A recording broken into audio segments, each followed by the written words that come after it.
Welcome to HortTube, where we talk all things gardening. My name is Jim Putnam, and this is a fig tree.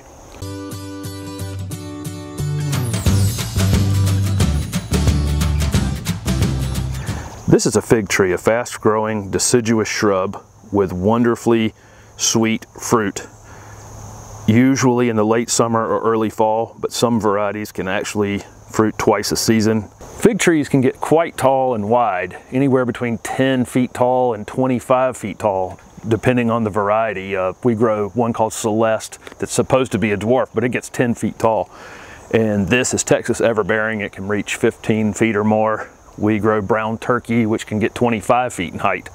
So right now I think I have 5 different varieties, but they're all, one thing they all have in common, you're gonna need space for them.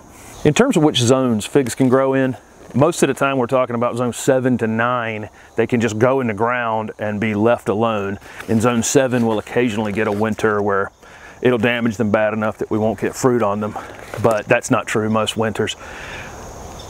These can be grown in zones 5 and 6 with some winter protection. Either need to be covered or tucked up in a corner. Most fig varieties can grow very, very quickly. We grow a variety called Celeste, which can be kept more in the 8 to 10 foot range.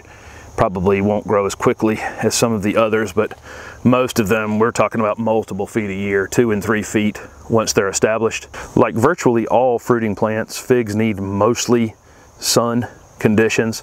Most of the time between 10 and 4 during the day, these are going to want to be in the sun. I have a couple growing at the nursery where they're in the full sun probably until 2 o'clock, and then they're in the shade after that, and they seem to do fine. But they're getting quite a bit of that, 2/3 of the midday sun. Fig trees can be used just as ornamental trees. They're actually quite nice if they're limbed up from the bottom. They're actually quite nice. The leaves get, can get 12 inches long and 10 or 12 inches wide, and it's quite a beautiful plant if it's tree formed, and just not even considering the fruit as an added bonus.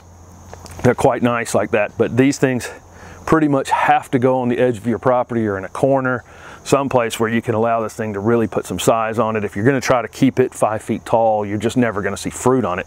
You're going to have to prune it so often. You're going to be pruning the branches off of it that are the fruiting branches. You won't see any flowers on a fig tree. A fig is actually an inside-out flower, which is kind of an interesting fact. In terms of planting a fig tree, the same rules apply for any flowering or fruiting shrub.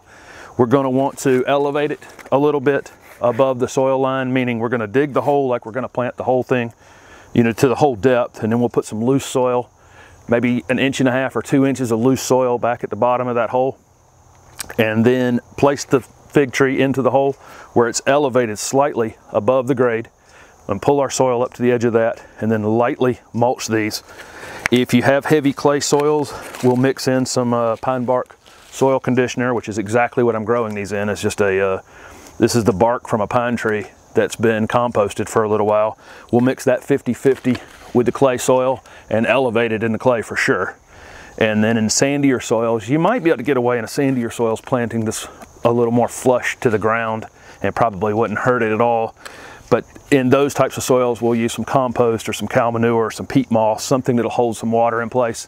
Fig trees are extremely drought tolerant, and in most areas where we can grow these, they're not going to require a lot of watering in between rains. Obviously, if you're in the desert Southwest or someplace, different rules apply. But in the Southeast United States and maybe along the Interstate 95 corridor where you can grow these, we're not going to have to water these a lot once they get rooted into the ground, unless it's really dry in the summertime. There's springs where you can end up with so many figs on these things that if it gets dry quickly, you'll see a lot of the fruit drop off the plants. So the seasons where you see it just loaded with figs, it might be a year where you would drag a water hose to it. If you see the conditions start to get drier, you start to see some figs dropping off of it. We can fertilize fig trees in the early spring with any kind of slow release fertilizer. I don't think it would matter a whole lot. You could probably even get away with like using just 10-10-10 or something that's not slow release, just being careful to use a small amount at the time. And then you could probably do it again in the early summer. Keep in mind, these things grow a lot with or without you fertilizing them. So when you fertilize them, they're really going to put on some growth. But that extra nutrition in the early spring would probably help produce a bigger fig crop.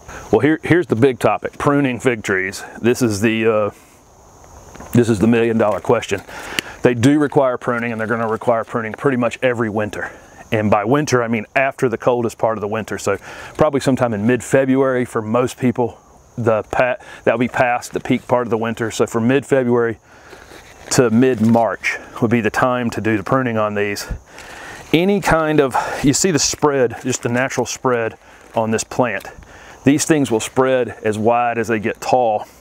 You're going to end up with some branches underneath that are spreading out from the bottom. Those branches are never going to get enough light under these large leaves to fruit, or to fruit well. So usually I'll take those very bottom branches that are spreading off of them. The next line of pruning is any root suckers. These will root out under the ground, maybe 10 foot all the way around the plant.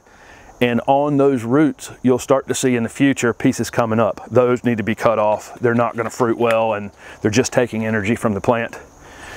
Then from there, any old branching or dead, especially dead, diseased branching, we want to take that out all the way to the ground. And any parts of the plant that you saw that didn't fruit the previous year, you'll get pieces on these, suckers on these that will come up and just won't have any fruit on them. If when you're picking fruit or observing fruit on the plant, if you see branches that don't have any, I would just mark those. Maybe you could put a piece of flagging tape or something on them, and that winter I'd take them out because they will continue to not fruit in the future. And that's really the basics of it. You're removing the suckers, you're removing the lowest branches that can't get enough light to fruit, and you're going to remove branches that you see that didn't fruit the year before, and you're going to remove any diseased branches or discolored branches all the way to the base.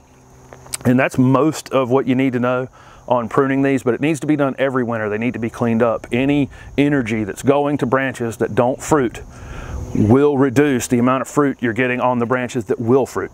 In terms of insect and disease problems and other pests on fig trees, there really aren't a whole lot. The chewing insects, especially Japanese beetles, they will absolutely decimate the leaves on these.